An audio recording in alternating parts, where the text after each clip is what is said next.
A formação das monarquias nacionais, na verdade, estamos continuando as aulas que a gente já fez, né? Já passamos pelo renascimento urbano, já passamos pelo renascimento comercial, pelo crescimento populacional, pelo movimento cruzadista, e já traçamos algumas características fundamentais da Baixa Idade Média. Então agora falar da formação das monarquias. Se eu for entender a formação das monarquias nacionais de uma maneira rei a rei, a coisa fica simplesmente insuportável e simplesmente incompreensível. Então, o que eu sugiro que você perceba? Aqui nós vamos precisar caminhar rei a rei, mas eu quero que você tenha em mente onde nós vamos chegar. Onde nós vamos chegar? Nós vamos precisar pegar Portugal, França, Espanha e Inglaterra, Portugal, França, Espanha e Inglaterra, e colocar esses países, né, formados.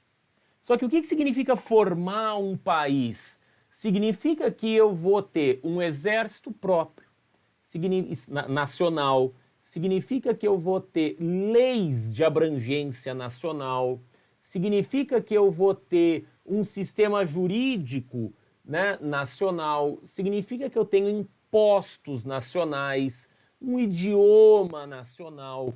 E é isso que a gente vai começar a fazer com França, Inglaterra, Espanha e Portugal. Ah, mas qual que é a diferença de um Estado medieval, de um reino medieval, para um Estado nacional?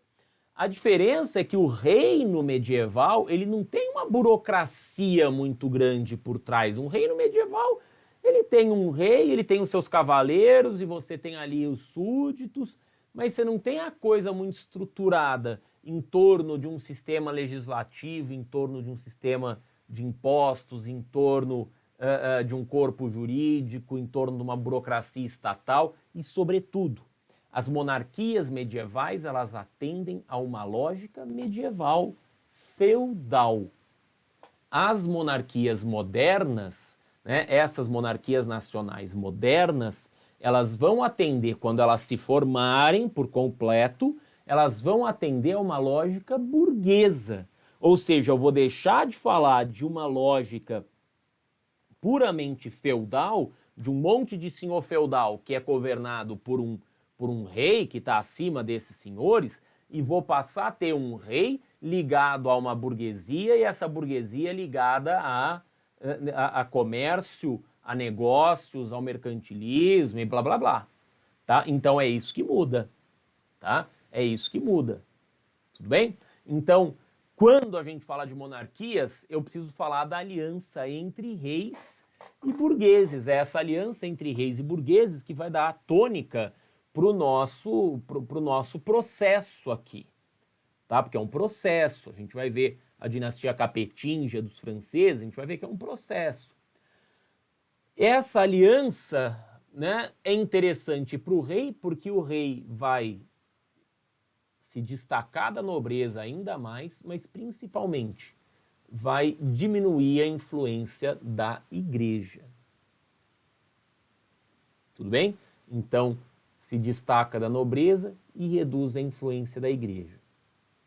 Para a burguesia, isso é muito interessante, porque a burguesia não aguenta mais ter uma legislação diferente a cada 50 quilômetros, ter um idioma diferente, um sistema de unidades, né, de medida de peso, de volume, de massa, de comprimento, tal, diferente, não aguenta mais ter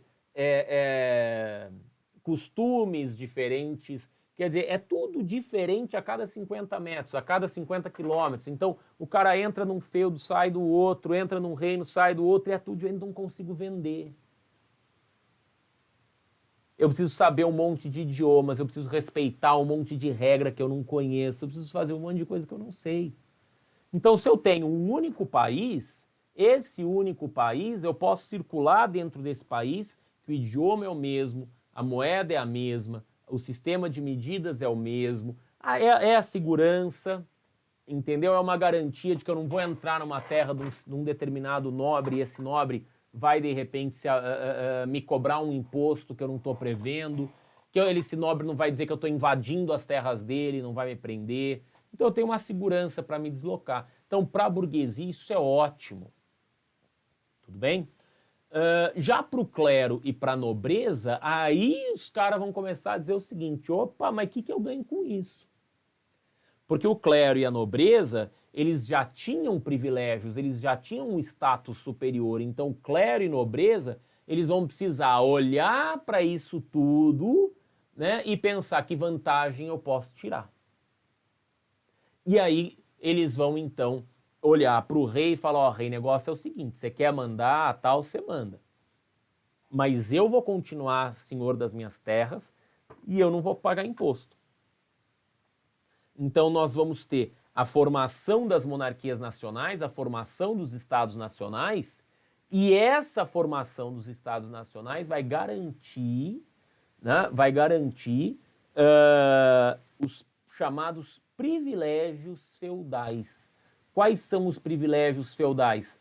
É um privilégio que significa não pagar imposto, receber pensão, direito a caçar, direito a conviver com o rei, morar na corte, né, a chamada corte. Então, essas garantias são garantias muito importantes para os nobres e para o clero. O clero vai continuar com alguns cargos, vai continuar sem pagar imposto, vai continuar podendo cobrar imposto. O clero vai se aproximar do Estado de uma outra maneira. Mas é importante a gente perceber que existe uma enorme continuidade no absolutismo, na formação das monarquias nacionais e na formação do absolutismo lá na frente. Por que eu tenho a continuidade? Porque o clero continua extremamente poderoso, o nobre continua extremamente poderoso. Tudo bem? Então, olhando agora especificamente para o caso da França, a gente vai perceber que na França a dinastia capetingia, né, que vai ali do século X ao século XIV, vai tomar diversas medidas que fortaleceram o poder real em detrimento da autoridade descentralizadora dos senhores feudais. Quer dizer, o senhor feudal vai perder espaço e o rei vai se destacar. O que isso significa? Significa que o primeiro deles lá, o Filipe Augusto, por exemplo, vai formar um exército nacional. Quando eu falo de um exército nacional, eu estou dizendo que o rei vai começar a sustentar uma tropa nacional, né? Essa tropa nacional, esse exército nacional, vai trabalhar muito em função do Estado. E trabalhar em função do Estado significa não trabalhar em função do nobre. Então eu vou começar a montar o exército para poder, anota isso porque é fundamental, desmilitarizar a nobreza. Eu quero desmilitarizar a nobreza. Sacou? Por que eu preciso desmilitarizar a nobreza? Porque daí a nobreza não pega em arma, a nobreza não entra em guerra, a nobreza não se mobiliza. Quem se mobiliza? O exército. Nós temos uma guerra. E o rei chama o exército, que é leal ao rei, e não ao nobre. E aí a gente começa lentamente a transformar o nobre, que era um guerreiro, em um cara que está dentro do palácio vivendo dos benefícios do Estado. Aí a gente vai formar aquele nobre lá no século 17, 18, que você vê aquele filme que aparece a nobreza, saca? Você vê aquele filme e fala, porra, mas esse cara não faz nada. Não faz nada. Por quê? Porque pro rei é ótimo que ele não faça nada, que o nobre não faça nada. Porque quem tem que se meter na guerra vai ser o exército. A gente desmilitariza a nobreza. O Filipe Augusto vai promover algumas conquistas ainda para a França. Né? A Gália, né? A gente começa, a França vai anexando territórios em direção à Espanha, até colocar ali os Pirineus, né? Como divisa entre França e Espanha. Tudo bem?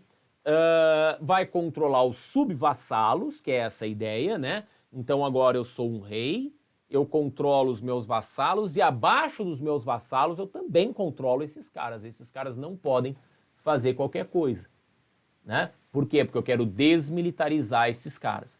E o Felipe Augusto vai ser o grande vendedor de cartas de franquia.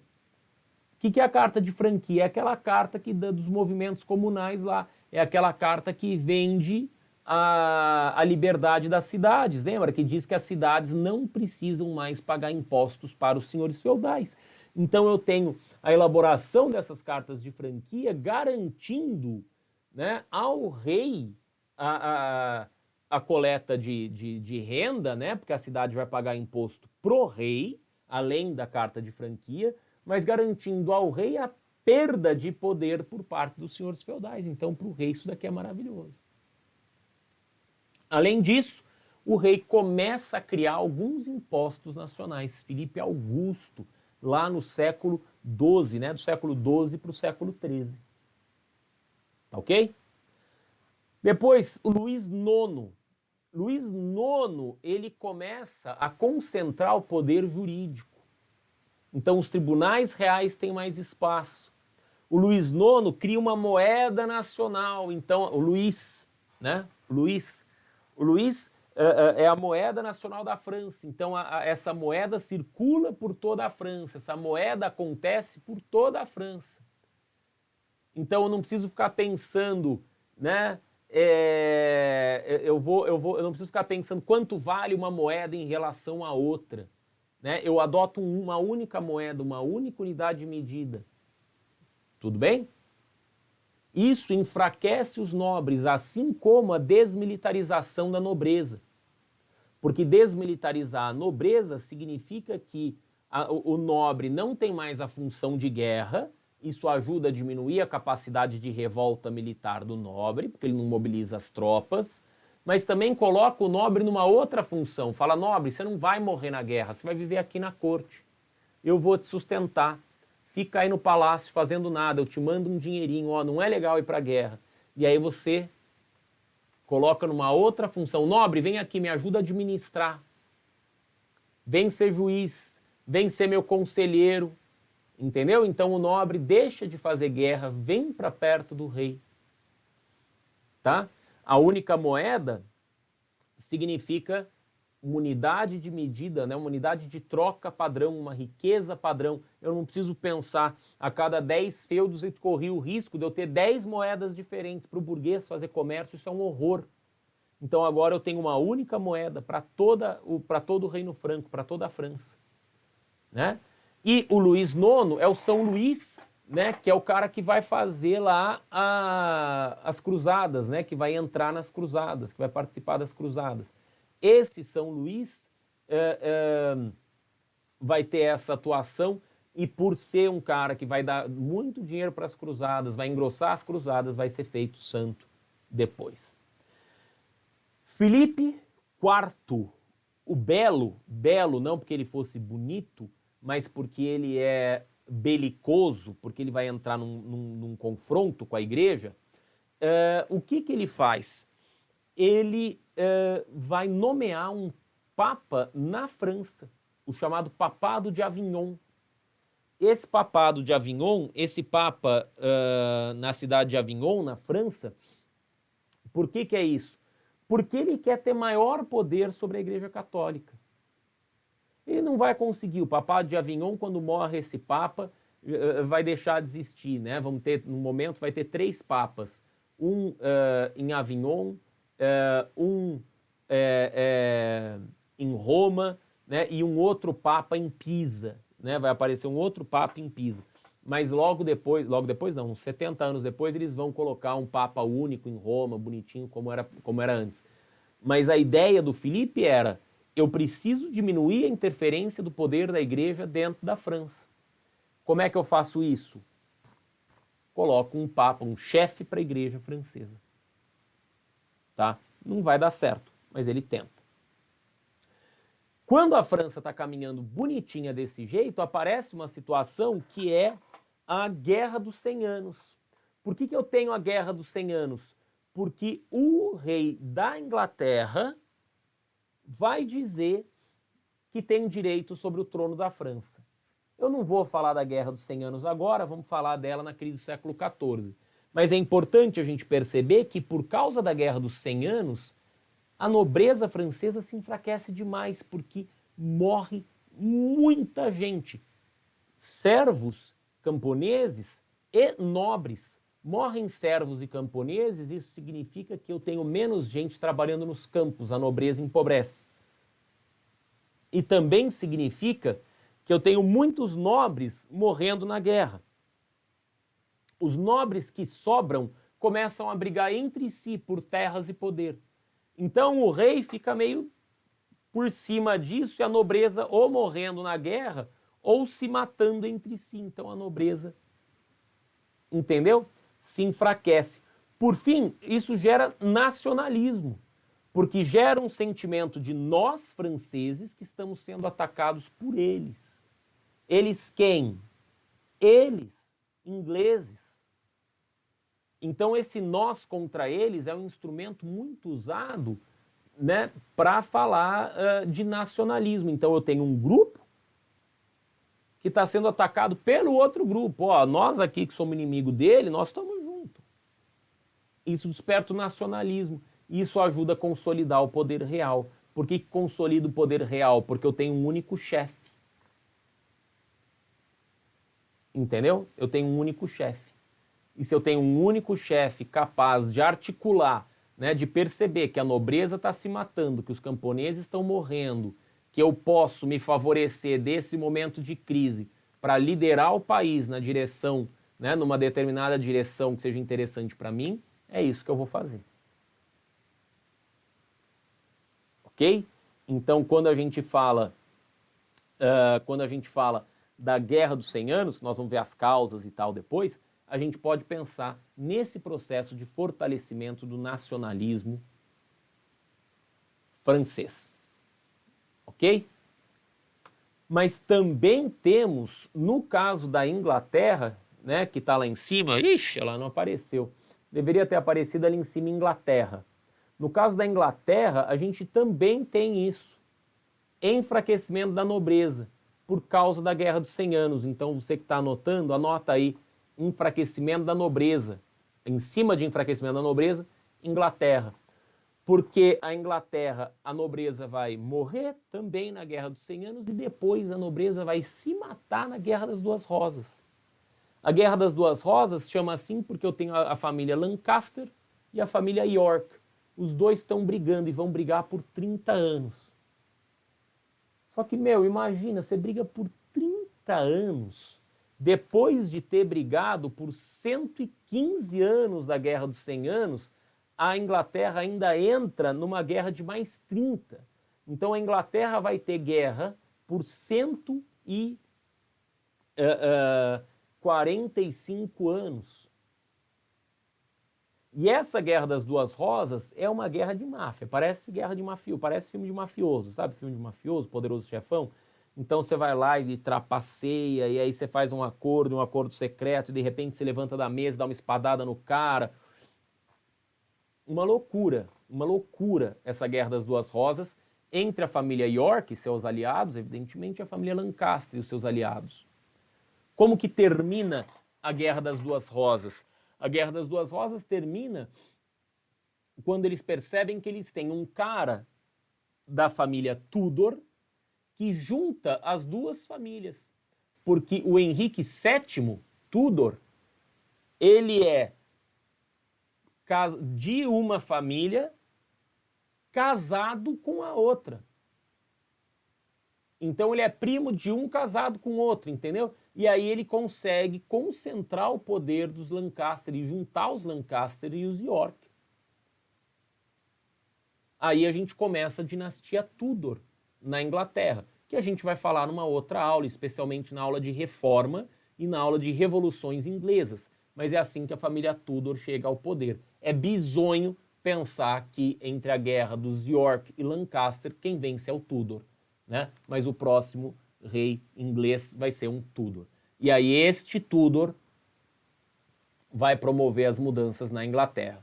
O Henrique VII, o Henrique VIII, a Elizabeth especialmente, né? Os 3 grandes reis da dinastia Tudor. Bom, e na Península Ibérica? Aqui em cima de Guerra da Reconquista, escreva aí, Península Ibérica. No caso da Península Ibérica, a gente tem uma situação interessante, porque eu tinha os árabes invadindo a Península Ibérica, né? Os mouros invadindo a Península Ibérica. E agora eu não tenho mais os mouros, agora eu não tenho mais os árabes, agora eu tenho uma outra situação. Agora eu tenho os árabes sendo expulsos, e à medida que os árabes vão sendo expulsos, reinos católicos vão crescendo, reinos cristãos vão crescendo. É o caso do reino de Aragão e do reino de Castela. Quando se casam os reis de Aragão e de Castela, o Dom Fernando e a Dona Isabel, eu formo a chamada Espanha. E aí eu vou juntar Astúrias, Leão, Aragão, Castela e Granada. Esses 5 reinos, além da Catalunha, né? Esses 6 reinos. Depois País Basco, tal, e todo mundo. Tá? No caso de Portugal, é particularmente interessante, porque o caso de Portugal é o seguinte: eu tinha o reino de Castela, justamente, e o rei de Castela promete a mão das 2 filhas dele para 2 cavaleiros que o ajudassem na expulsão dos árabes da Península Ibérica. Esses 2 cavaleiros são o Dom o Dom Orlando de Borgonha e o Dom Henrique de Borgonha. O Dom Orlando de Borgonha vai se casar com a Dona Urraca, filha do Dom Afonso de Castela, rei de Castela. E o Dom Henrique de Borgonha se casa com a Dona Teresa de Castela. Dom Henrique e Dona Teresa recebem um condado do pai da Dona Teresa, chamado Condado Portucalense. Dom Henrique e Dona Teresa, filha de Dom Afonso VI, vão ter um filho. Esse filho se chama Dom Afonso Henriques. Dom Afonso Henriques vai perceber que a mãe dele, a Dona Teresa, estava tramando contra o pai, e depois que o pai morreu, mais ainda, para reunificar o condado portucalense a Castela. Então, o Dom Henrique, o Afonso Henriques, filho do Dom Henrique, neto de Afonso VI, vai romper com a mãe e com a família da mãe, dando origem a Portugal. A Portucale, o reino de Portucale. Tá? Isso lá no século XII. E aí, a dinastia de Borgonha vai governar esse reino de Portucale entre o século XII e o século XIV, quando morre Dom Fernando de Borgonha. Morrendo Dom Fernando, nós temos um problema, porque Dom Fernando não tinha deixado herdeiros. Como Dom Fernando não tinha deixado herdeiros, a gente vai precisar pensar como que nós vamos fazer. Imediatamente vão dizer, vamos nos juntar a Castela. Só que o Dom Fernando era um cara muito ligado ao comércio. E ele até tinha um filho, que era um filho bastardo, chamado Dom João. Dom João, que morava na cidade de Avis. Ele era mestre de Avis, mestre de uma corporação em Avis, ligado ao comércio. Então, na verdade, nós temos 2 opções. Ou, diante da morte do Dom Fernando, sem deixar um herdeiro legítimo, reunificar com Castela, ou, diante da morte do Dom Fernando, entregar o trono para um herdeiro que não é herdeiro legítimo, mas é um filho bastardo do Dom Fernando. Por causa disso, nós vamos fazer uma guerra, que é a chamada Revolução de Avis. A chamada Revolução de Avis. Essa Revolução de Avis é uma guerra que vai durar 2 anos, nós vamos brigar por 2 anos, e nesses 2 anos sai a vitória do Dom João de Avis. Ou seja, nós não vamos nos juntar com Castela, nós vamos entregar o reino nas mãos de um filho bastardo do Dom Fernando, que é o Dom João, mestre de Avis. Então começa aqui a dinastia de Avis. Ao começarmos a dinastia de Avis, ele é mestre de Avis, ou seja, ele é um cara ligado ao comércio, ao artesanato. Ele imediatamente começa a incentivar comércio, imediatamente começa a incentivar grandes navegações. Não é à toa que 30 anos depois, Portugal conquista uma grande cidade comercial no norte da África chamada Ceuta. A viagem é curtinha, mas ela rompe com uma percepção que se tinha de que não se faz comércio, não sei o quê. Eles atravessam o Estreito de Gibraltar e correm 30 anos depois. Tamanho o ímpeto comercial. E aí a dinastia de Avis segue em diante. À guisa de curiosidade, vou te dizer o seguinte: Portugal é o primeiro país a fazer uma gramática do seu idioma. A primeira gramática de língua moderna é da língua portuguesa, porque os portugueses precisavam se diferenciar dos espanhóis. Então nós vamos fazer uma gramática, dizer, olha, quem é português fala assim, quem é espanhol fala qualquer outro jeito. E aí aparece a gramática de língua portuguesa, é a primeira gramática de língua moderna. Tá ok? Tranquilinho? Tudo certo até aqui?